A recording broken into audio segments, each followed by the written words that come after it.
If you love me, please don't judge me. Got my hands tied, the power's above me. Don't shoot the messenger, I'm just a puppet here. If you wanna place blame, then look to the puppeteer. Family, fortune, envy, jealousy, privilege, passed on, legacy, secret, sabotage, borderline, felony, suicide, subtract, selfish, pedigree, yeah.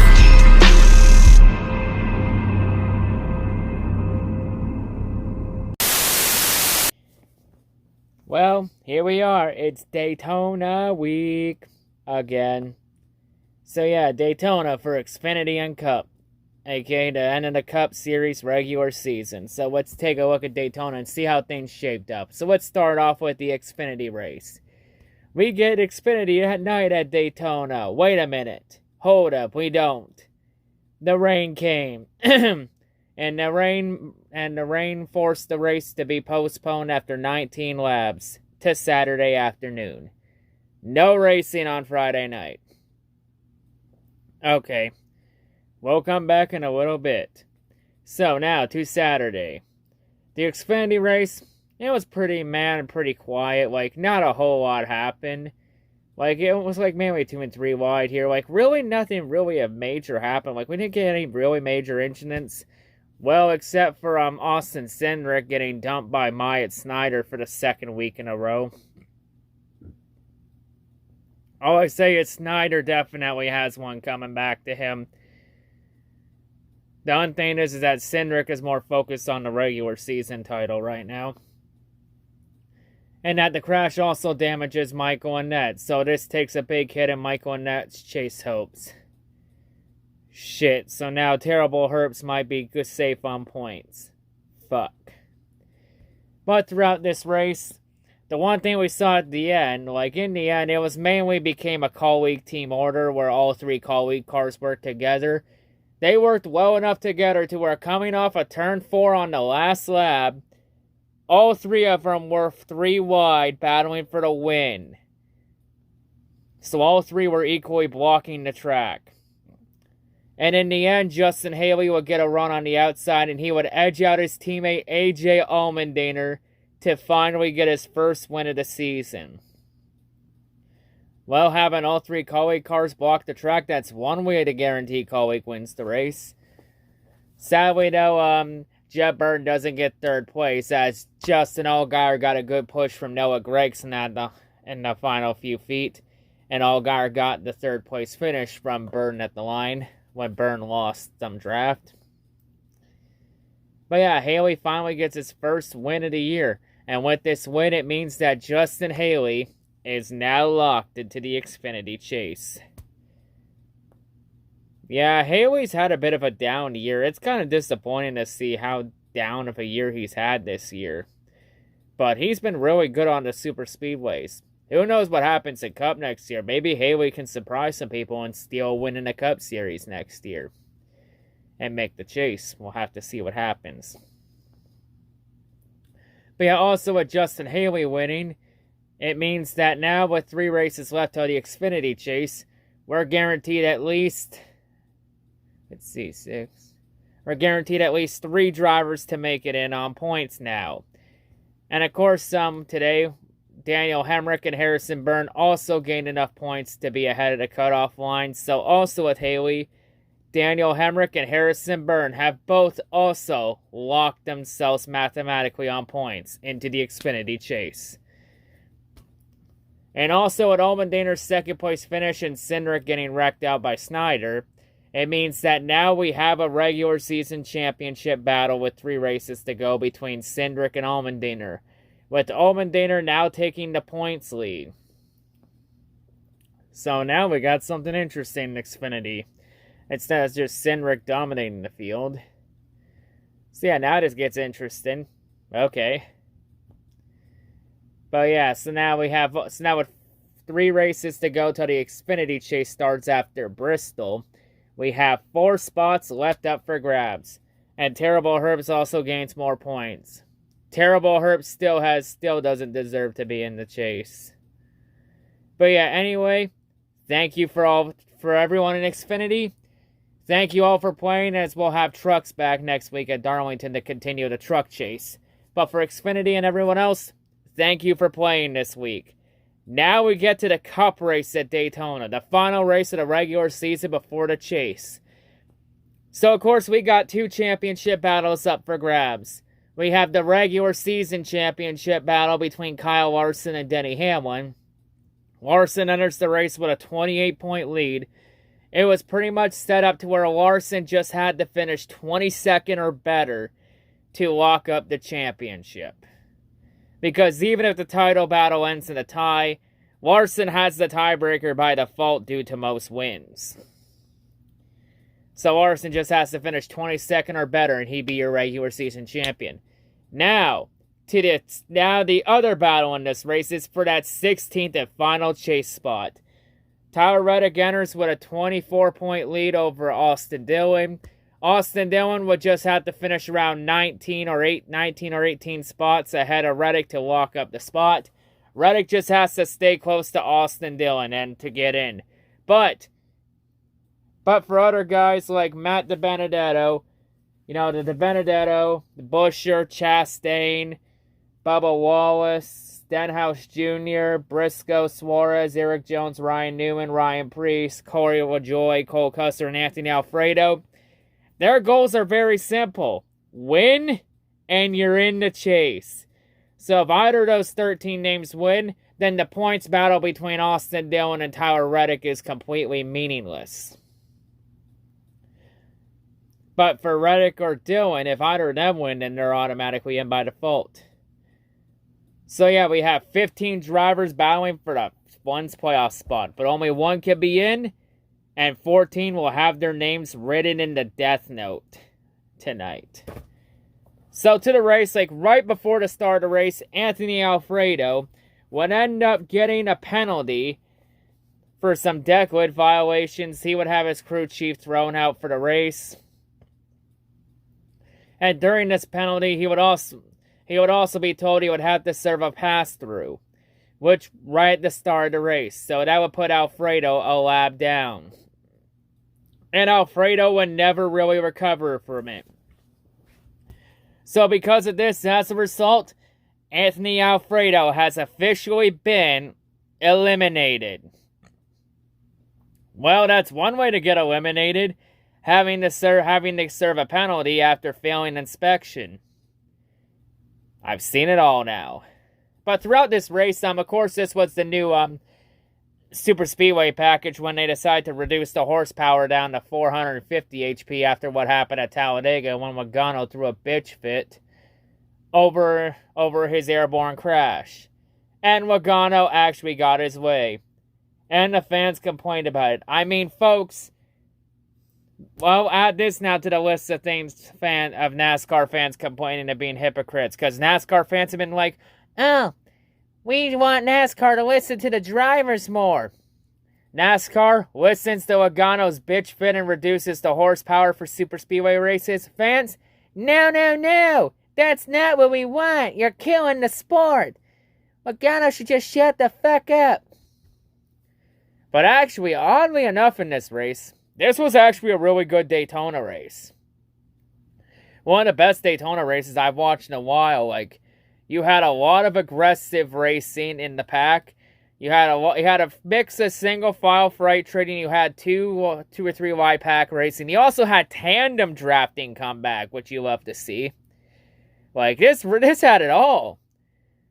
This was a really good race. It was a race I didn't want to see end. Sadly, though, it had to end at some point. But of course, during this race, though, we really didn't have really many major incidents throughout the race until Stage 3. Throughout much of Stage 3, Logano, Hamlin, and Larson ran mid-pack, so they ran close together. But in Stage 3, we would get our first big wreck around late in the stage, around 20 to go. During green flag pit cycles, when all the 4 teams pitted for gas only while the Chevy and Toyota teams stayed out. And then a wreck would happen, and this wreck would involve chase drivers with Chase Briscoe It would also involve from Daniel Suarez and Tyler Reddick would get some damage. All started with Truex trying to make an aggressive move on Kyle Busch, but Kyle put the block on it and Truex got loose and went right into Byron, and it just caused a chain reaction. But Suarez and Briscoe would continue on along with Reddick. And of course, Reddick's has big implications in terms of the chase since he holds that 16th and final chase spot entering this race. But at that same time, Austin Dillon would suffer some electrical issues to where they had to swap a battery out under caution. But Austin Dillon would continue on because he had to. Like, late in the race, it was setting up late in the race to where Austin Dillon would have to win if he wanted to make the chase. So you might as well throw Austin Dillon in the must-win scenario. So then we get a late race restart where Chase Elliott would get the lead late. But then around 4 to go, when Matt DiBenedetto would try to make a move on the outside of Chase, Chase would tell Matt DiBenedetto, fuck your career, and made an aggressive block on Matt DiBenedetto where both Chase and DiBenedetto ended up in the wall. And then cued a carnage right behind, where it just caused a chain reaction in the back and we would get the big one, which would take out multiple cars, including DiBenedetto. This wreck also took out Keselowski as well. It also took out Kyle Busch. So Kyle Busch's bad luck in the Coke 0400 continues. Because this was a fact I didn't know about until now. Because now, ever since Kyle Busch's win in the 2008 Coke 0400, Kyle Busch has been involved in a crash in now 12 of the last 13 Coke 0400s. Like the last time Kyle Busch had a night race, a Coke 0400 race at Daytona where he didn't end up with a scratch on his car, was 2016. Man, that's the type of bad luck Jimmy Johnson wished he had the last 2 years. God damn. But hey, you know, you love to see it to Kyle Busch. It couldn't happen to a nicer guy. But in this big crash, though, it would have some implications. Because in this crash, this big one, it would officially eliminate Ricky Stenhouse Jr., Cole Custer, and Matt DiBenedetto from chase contention. Priest did get some damage, but he would continue on. But in this one, Stenhouse, Custer, and DiBenedetto are officially eliminated. Well, Custer, he's had a really bad year. Like, Custer definitely has been a victim of the sophomore slump. Usually it takes Cole Custer at least a year or two to get going. Like, next year's going to be Custer's real measuring year to see if he truly is for real or not. I don't know, part of his issue is also with the Stewart-Haas cars being complete dog shit this year. Even Tony Stewart admitted that the team has a problem and they're trying to fix it. At least Tony Stewart knows when the team is fucking up. And then Matt DiBenedetto. DiBenedetto fans, boys and girls, let me reiterate what I said about DiBenedetto after New Hampshire. Nice guys don't finish first. Matt DiBenedetto is a good, but not good enough. Like, Matt DiBenedetto has been a massive disappointment this year after he had a somewhat of a career year last year, making the chase. And this year, Matt DiBenedetto proceeded to lay an egg. And failed. Like, you can blame the chase grid all you want, and you can blame Elliott all you want, and utter 15 death threats to Elliott fans all you want, and threaten Elliott fans.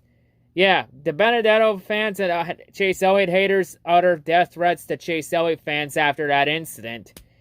And yet, Chase Elliott fans are the toxic ones. Okay, really?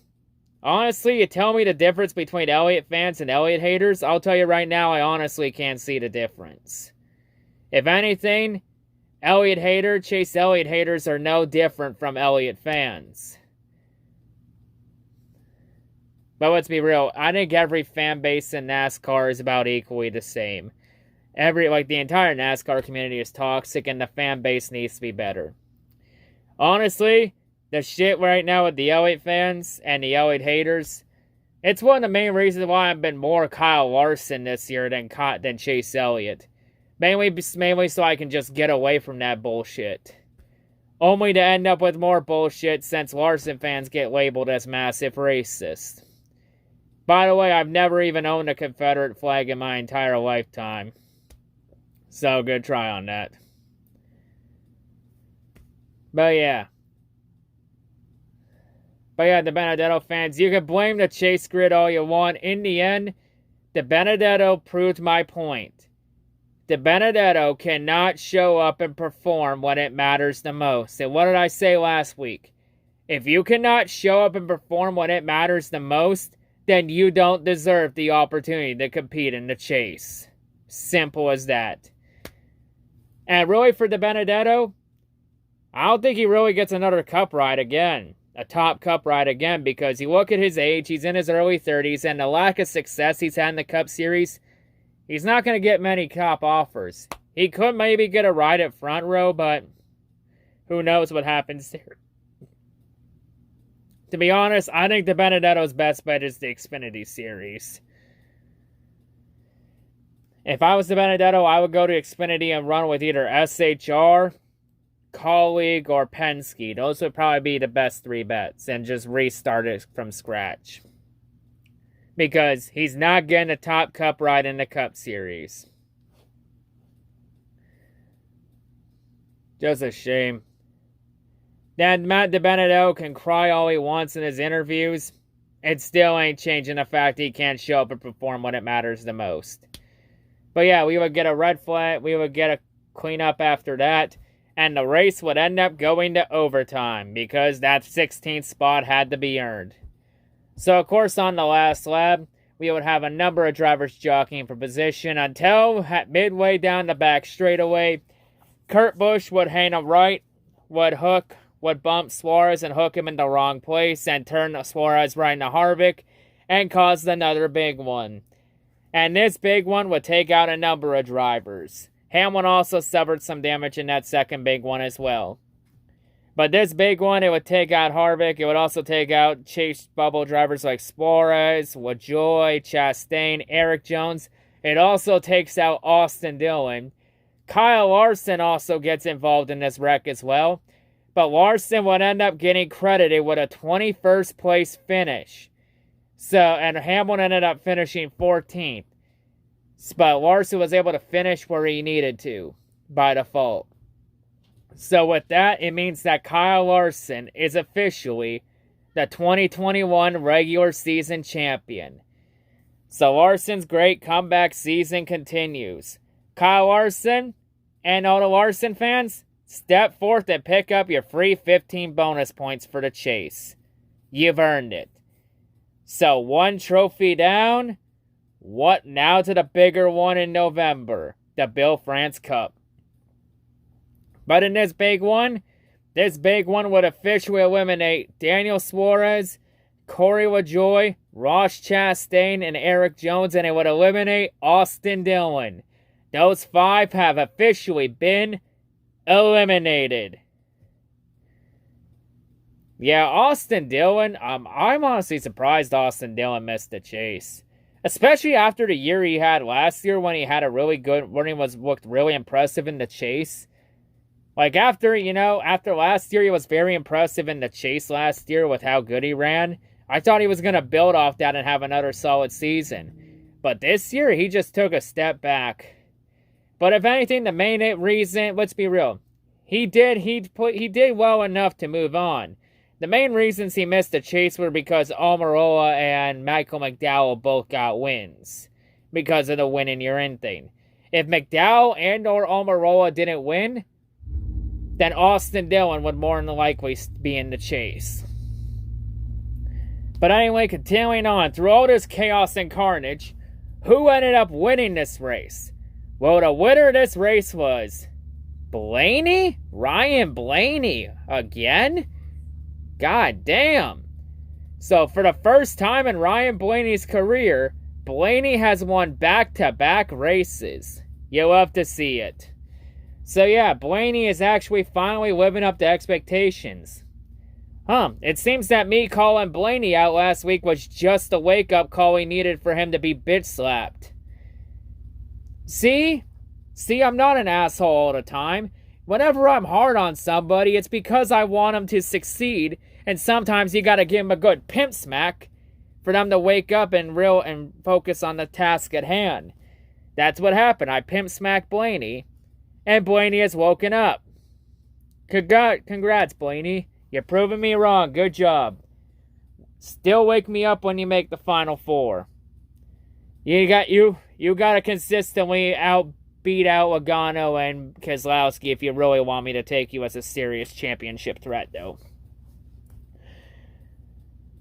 So, with Ryan Blaney winning, it means that the 16th and with Austin Dillon wrecking out, it means that the 16th and final chase spot goes to Tyler Reddick. So Reddick has officially made the chase for the first time in his career.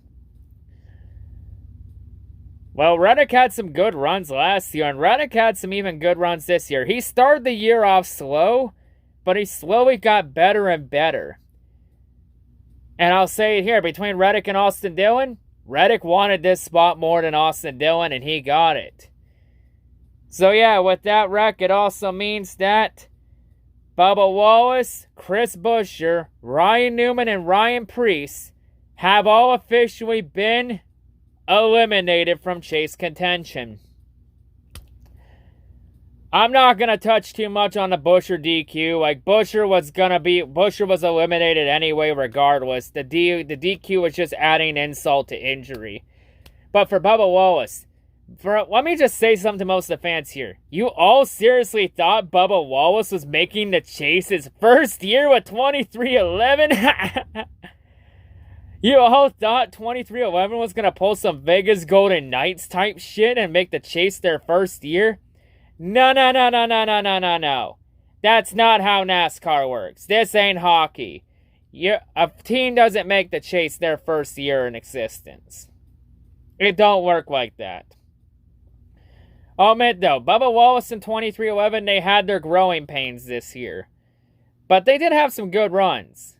A second place finish will go a long way. I think they could build something here.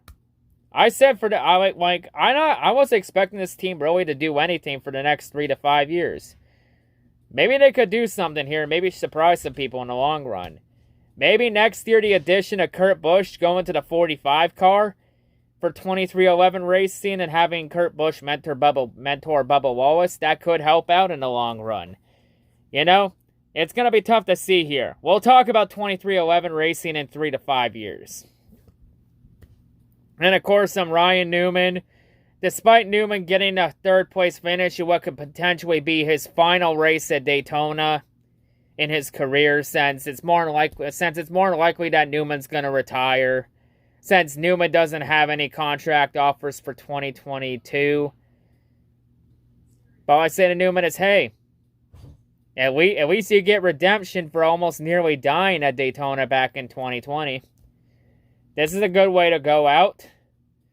But yeah, still wasn't enough for Newman to make the chase. Newman still had a pretty decent career, though. All I say to Newman is, hey, whatever you do in 2022, good luck. So yeah, anyway, the chase field is now set. The 2022-2021 chase grid. Kyle Larson, Ryan Blaney, Kyle Busch, Chase Elliott, Martin Truex Jr., Denny Hamlin, William Byron, Alex Bowman, Joey Logano, Brad Keselowski, Kevin Harvick, Christopher Bell, Michael McDowell, Eric Almirola, Kurt Busch, and Tyler Reddick. Those will be the 16 names that battle for the Bill France Cup this year, the next 10 weeks. Only one of them will become the Bill France Cup champion and will end up becoming the NASCAR heavyweight champion of the world. So yeah, that will be the battle this week. But before we end this off, let's first take a look at how the Xfinity battle breaks out with 3 races to go. So here's the Xfinity Chase grid with 3 races to go till the Xfinity Chase. 4 spots still up for grabs. So Noah Gragson, we're not talking about that one. There's no way in hell Gragson's missing the Xfinity Chase. Not a chance in hell. If anything, Gregson's probably going to lock himself in with the problem within the next race or two. Unless Gregson has some bad luck or some bullshit. Brandon Jones, he's pretty safe right now with 3 races to go, 81 above, and his only competition being shitmobiles. Like, at this point in the year, Brandon Jones controls his own destiny. Jeremy Clements, I think he's pretty safe on points too, considering who his competition is. Clements controls his own destiny. And Terrible Herbst now has a full race lead over Michael Annett by 68 points. Damn it. Damn it, everyone let everyone down. So now Herbst controls his own destiny. He's pretty safe on points.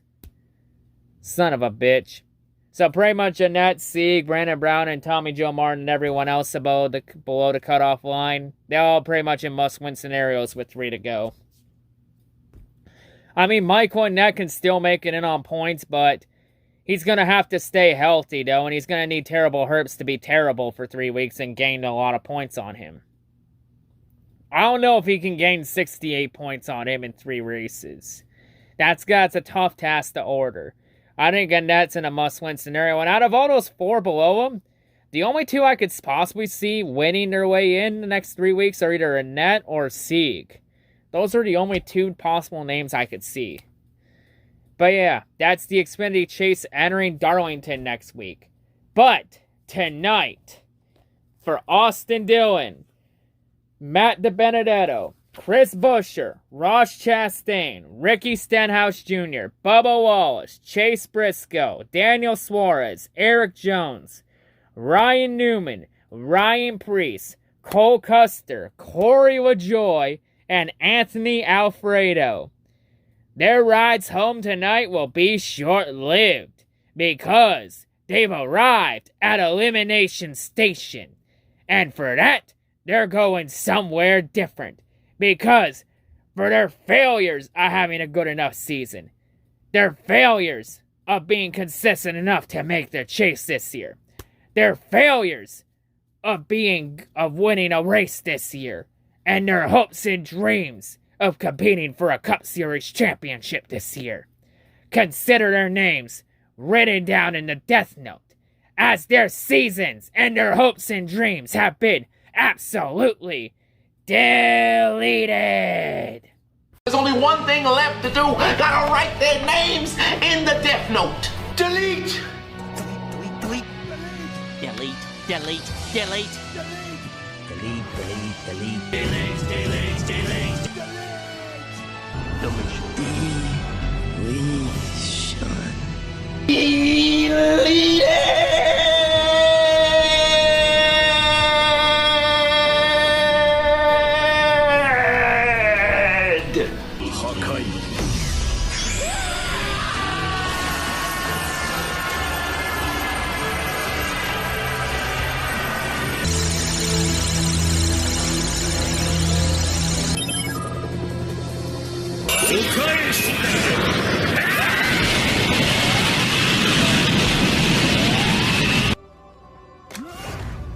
You will rest in peace.